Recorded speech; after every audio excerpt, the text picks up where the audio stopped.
Ce livre, mesdames, messieurs, bat le record des ventes. Il s'est déjà arraché à plus de 10 000 exemplaires. C'est une bombe. Il vient par ailleurs de prendre un blâme par la ministre des Armées Florence Parly. Il est à la une de l'actualité nationale. Il était donc normal qu'il soit avec nous dans le talk. Le capitaine Hervé Moreau est l'invité de ce 25 avril. La Bourgogne-Franche-Comté, territoire d'hydrogène avec Justy. Retrouvez le talk avec le groupe Rougeau et la Poste Solutions Business.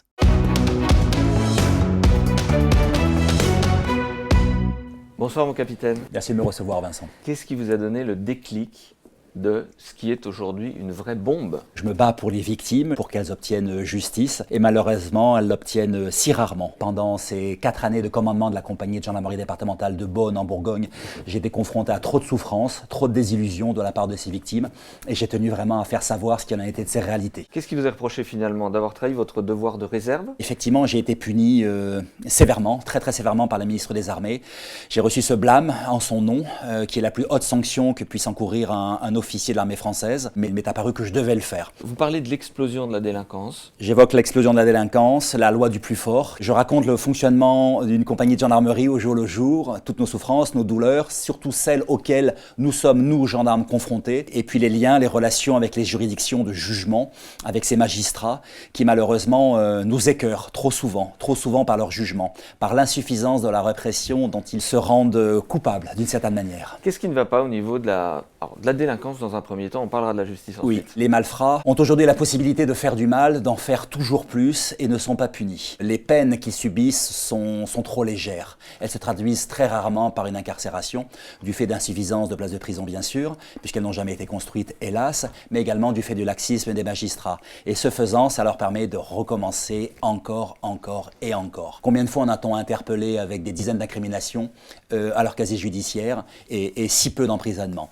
Donc ils ont le sentiment de pouvoir faire ce qu'ils veulent, et effectivement, c'est une vraie réalité. Qu'est-ce que vous prescrivez, mon capitaine, par rapport à cela, par rapport à la justice?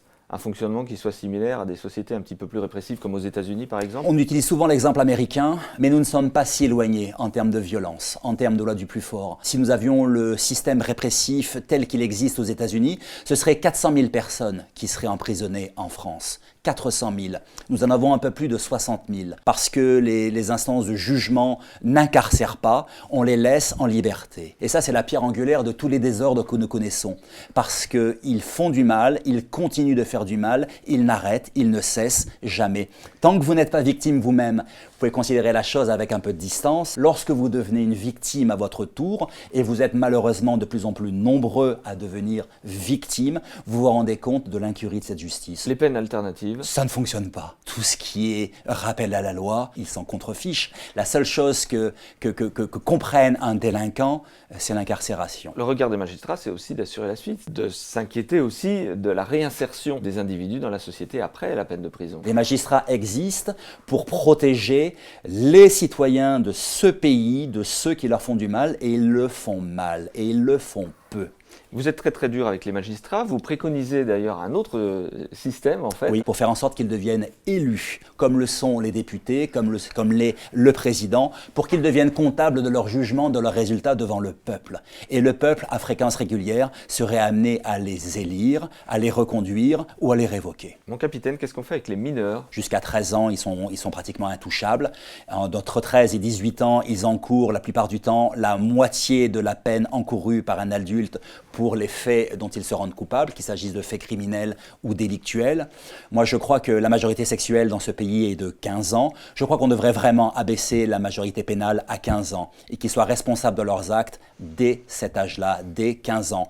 Parce qu'ils usent et abusent de cette irresponsabilité pénale pour commettre les pires exactions en matière de trafic de stupéfiants, en matière de vol, de cambriolage, d'agression, de voies de fait. Ils savent les mesures dont ils bénéficient et ils en profitent. Vous aimez la France, mon capitaine? Vous avez passé une partie de votre carrière à la servir. Vous êtes prêt à mourir pour ce pays? Je suis prêt à mourir pour la France. Je le dis dans mon ouvrage. Ma chérie, je sais que je t'aime parce que je serai prêt à mourir pour toi. Et comment sait-on qu'on aime? On sait qu'on aime parce qu'on est prêt à mourir pour l'autre. Comme l'a fait Arnaud Beltrame, notre héros, si les circonstances le décident. J'ai toujours été prêt à mourir pour mon pays.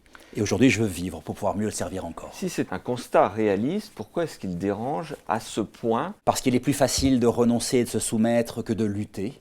Parce que ça a toujours été la facilité. Moi, je dis simplement qu'aujourd'hui, la situation est à ce point catastrophique catastrophique. Immensément de policiers et de gendarmes, par les lettres que je reçois, me relaient, ont vécu les mêmes choses que ce que j'évoque dans mon livre. J'ai toujours été dans le parler vrai, dans le pragmatisme. Florence Parly donc a été radicale, hein, c'est le blâme qui est tombé. Oui. Alors, elle est pas tombée sur cet ouvrage en allant faire ses courses, hein, j'imagine. Non. Le ministre a certainement eu l'information qui est remontée par votre hiérarchie. Oui. Comment l'info est remontée jusqu'à la ministre?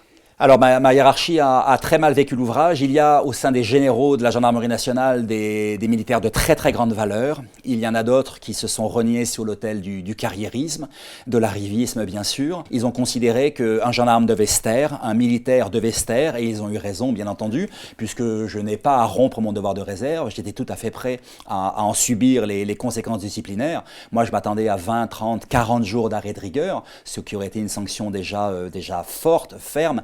Mais moi, le blâme de la ministre des Armées, je ne l'ai jamais anticipé. Et c'est la plus haute sanction qui pouvait être imposée à un officier de gendarmerie, à un officier de l'armée française. Une forme de déshonneur, mais comme je l'ai répondu à la ministre des Armées, moi, mon honneur, je le trouve dans les yeux des victimes que je protège, madame. Je vis pour les protéger, je vis pour les défendre, et je trouve que notre société ne protège pas assez les victimes et protège bien davantage les assassins et les criminels et les délinquants, quels qu'ils soient. Un autre combat, mon capitaine, Oui. c'est votre attachement à défendre les femmes. Oui. C'est quoi? C'est le fait d'avoir été confronté à des situations de Oui. violence conjugale, Oui. d'être intervenu sur... Oui. On salue évidemment toutes les gendarmes qui font, les femmes Oui. gendarmes qui font un travail, moi Remarquable. j'admire. Pourquoi est-ce que cette cause vous tient à cœur? Elles sont cette approche des choses qui est infiniment plus doux, moins violent que les hommes, naturellement. Moi, j'ai été témoin pendant toutes ces années des violences qu'elles ont subies dans leur chair, dans leur morale. J'ai été témoin de la violence des hommes à leur égard, et j'ai été témoin du fait surtout que rien ne changeait. Combien de fois les a-t-on mis en garde à vue? Combien de fois les a-t-on déférés? Et combien de fois ont-ils été relâchés, remis en liberté par une justice qui n'écoute pas cette souffrance, qui n'écoute pas les preuves que nous lui faisons connaître, qui relâche? Moi, ça m'a toujours scandalisé. Elles trouvent le courage d'aller déposer plainte au regard des agressions, des violences qu'elles subissent, et la justice ne les protège pas. Ça m'a toujours scandalisé. On peut faire des effets d'annonce, des Grenelles, des violences faites aux femmes. Ça ne fonctionne pas, ça ne marche pas. La parole se libère aujourd'hui et c'est une excellente chose. Mais la seule chose qui permettra vraiment d'arriver à un résultat, c'est de faire en sorte que les hommes qui leur font du mal soient condamnés et soient incarcérés. On en revient toujours au même, ne serait-ce que pour 1 mois, 2 mois, 3 mois. C'est fondamental. Ils doivent savoir que l'impunité, c'est terminé, que s'ils font du mal à une femme, que s'ils lèvent la main sur elle, eh bien, ils en subiront les conséquences. Aujourd'hui, ce n'est pas le cas. Vous avez forcément travaillé, arrêté Bien sûr. des automobilistes pour excès de vitesse. Votre regard rapidement là-dessus? J'ai tendance à rouler au-dessus des vitesses limitées sur autoroute, je me le permets. Je dépasse régulièrement le 130 km/h, moi, capitaine de gendarmerie, parce que j'estime qu'aujourd'hui, les véhicules sont d'un niveau de sécurité, les autoroutes ont un niveau de qualité qui le permet. Autant, bien entendu, on doit respecter les limitations de vitesse en agglomération strictement et de manière certaine. Autant je suis pour qu'on ait plus de largesse sur autoroute. Je crois qu'on devrait passer à 150 km/h sur autoroute. Nous devons rendre cette liberté aux Français, je le crois. Et est-ce que cet ouvrage ne pourrait pas être un tremplin vers d'autres perspectives? Au regard de son succès, au regard de ces personnes qui s'y retrouvent, qui sont touchées par ce que j'écris, par ce parler vrai dont je fais preuve. J'espère aller au bout de mon idéal d'officier, au bout de mon idéal d'homme, faire en sorte que notre société se porte mieux. Et pour cela, j'ambitionne effectivement j'ai le projet de me présenter dans la 5e circonscription de Côte d'Or, dans l'arrondissement de Beaune, pour pouvoir effectivement, aux législatives 2022, devenir un représentant de ce peuple. On n'a pas fini d'entendre parler de vous. Hervé Moreau, vérité d'un capitaine de gendarmerie, on le trouve où? Librairielecapitaine.com, site sécurisé, n'hésitez pas à le commander. Hervé Moreau, vérité d'un capitaine de gendarmerie. Merci mon capitaine. Merci de m'avoir reçu, merci beaucoup. On se retrouve quant à nous dimanche prochain à 18h pour un nouveau rendez-vous, un nouveau talk. Très belle soirée à tous.